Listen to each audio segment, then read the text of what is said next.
Saya hanya ingin mengutarakan apabila manusia itu kehilangan nikmat baru merasakan harganya nikmat.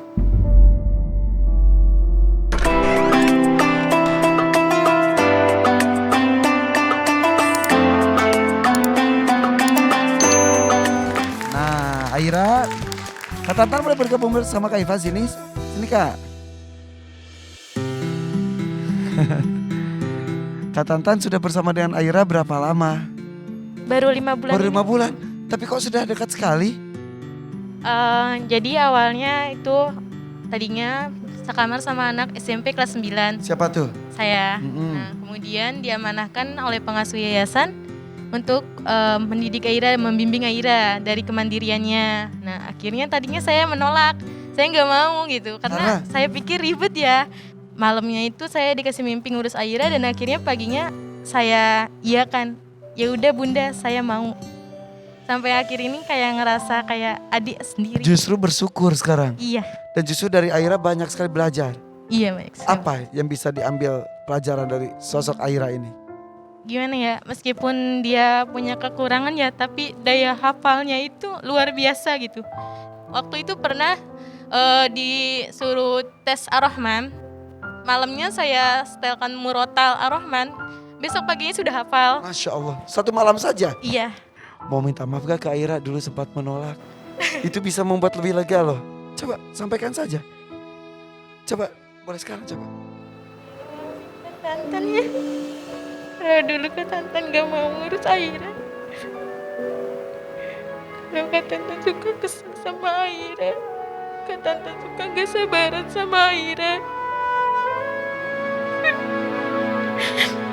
Aira ini pemirsa, seorang anak yang luar biasa.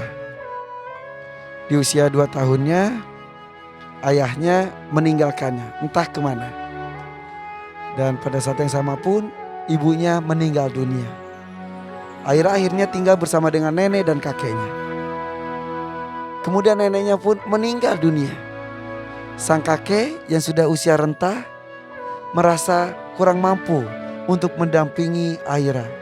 Akhirnya Aira dititipkanlah ke yayasan dan bertemu dengan Kak Tantan. Betul Aira ya? Saya senang sekali dengan Aira, tapi ada kata yang harus kita perbaiki. Iya. Aira ini sebenarnya tidak memiliki kekurangan. Yang memiliki kekurangan adalah diri kita. Terus yang kedua, melalui mimpi beliau tadi, kata beliau bermimpi, beliau mengurusi Aira. Itu sebenarnya mimpi itu, kata Nabi, kembali kepada 3 hal.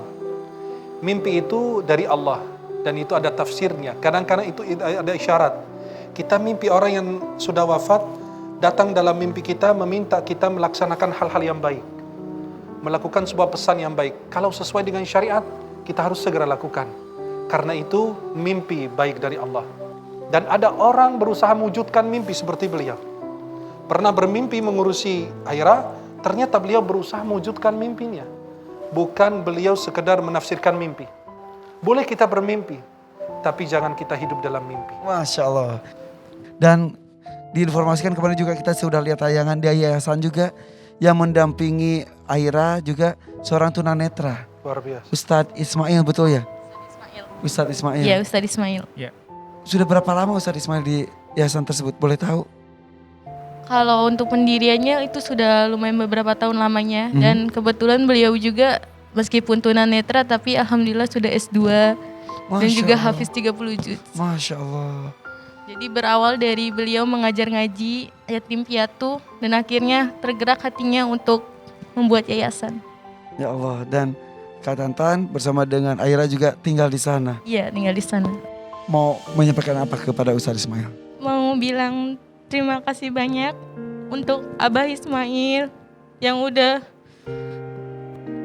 memberikan fasilitas untuk yatim piatu dan duafa dan kebaikannya yang selalu menolong staf sama santri lain yang selalu ada, selalu membimbing dalam kebaikan, mengajarkan suatu hal-hal baik.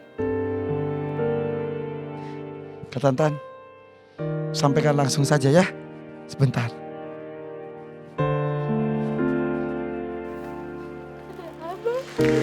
Ustadz Ismail ada di tengah-tengah kita. Abah siapa? Ada Abah Aira, kangen gak? Namanya siapa? Abah Aira, Abah Ismail. kakek Aira. Aira, ada Ustadz loh. Coba salamnya Mas. Assalamualaikum warahmatullahi wabarakatuh. Ya Allah. Ini Abah sama kakeknya. Ini Pak. Nah, ada kakek Nih, Aira. Aira. Ada kakek juga loh di Ada sini loh. kakek juga. Abah. Nih, sini, Alhamdulillah. nak. Alhamdulillah.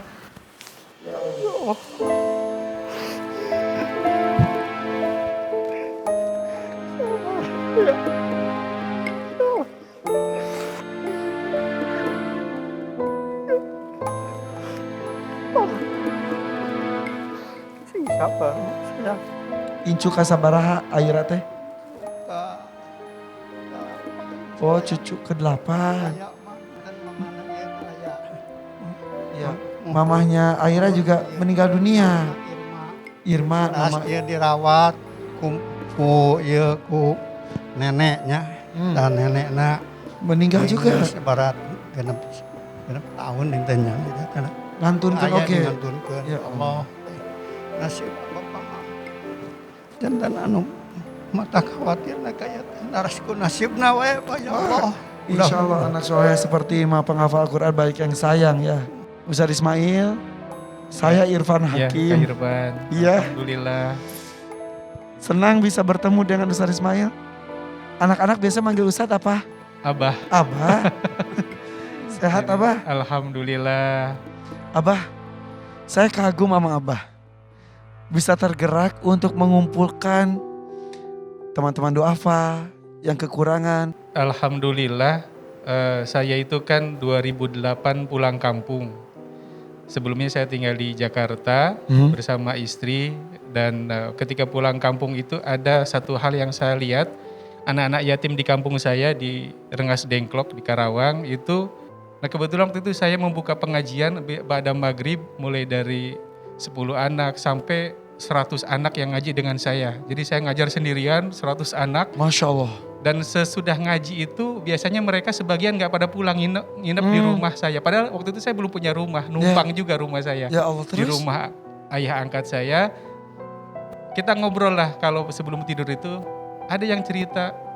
Waktu itu saya masih dipanggilnya AA gitu kan, belum Abah. AA katanya saya di rumah 7 anak yatim yang ngasuh neneknya. Kalau makan mie 1 dibagi 7, Ya Allah. dibanyakin kuahnya. Kita terenyuh saya dengan istri waktu itu, akhirnya udah kita rekrut ini dari 7 anak itu 5 anak kita rekrut, tinggal di rumah saya dan kita ngambil 3 anak yatim lagi dari keluarga yang lain. Jadi awal 8 anak di tempat atau rumah yang tempat saya sendiri numpang. Ya Allah. Sekarang ada berapa? Sekarang yang mukim ada 105. Bah, mau tanya. Kalau Aira kan tidak bisa melihatnya, hilang penglihatan itu dari lahir katanya ya? Lahir, betul. Betul ya? Betul. Pak, kalau maaf sekali. Kalau Abah tadi saya dengar saya melihat, emang Abah maaf sekali. Pernah melihat sebelumnya? Alhamdulillah saya sampai kelas 3 SMA, Kak Irfan masih melihat.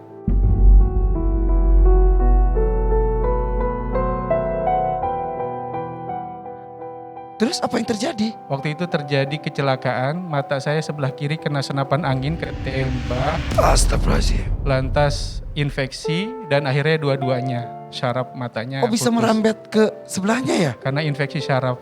Tapi saya sangat bersyukur, justru ketika saya sudah jadi tunanetra saya malah bisa hatam 30 juz. Jadi justru bersyukur. Sangat bersyukur. Di awal ketika itu terjadi, apakah Waktu itu tidak? sempat shock juga kalau di awal gitu kan. Syekh, Saya hanya ingin mengutarakan apabila manusia itu kehilangan nikmat baru merasakan harganya nikmat.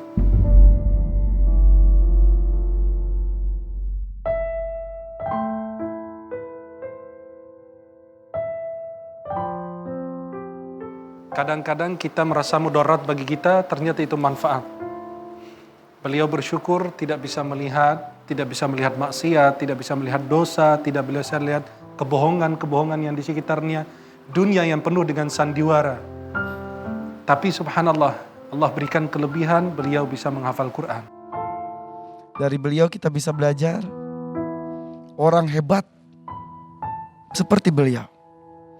dicabut kenikmatannya. Limbung, kecewa itu manusiawi. Setelah itu berubah dengan rasa bersyukur. Karena dalam penglihatannya beliau jadi lebih fokus dan terhindar dari dosa penglihatan. Abah, terima kasih untuk waktunya. Sama-sama. Terima Kak kasih Yusa. untuk ceritanya.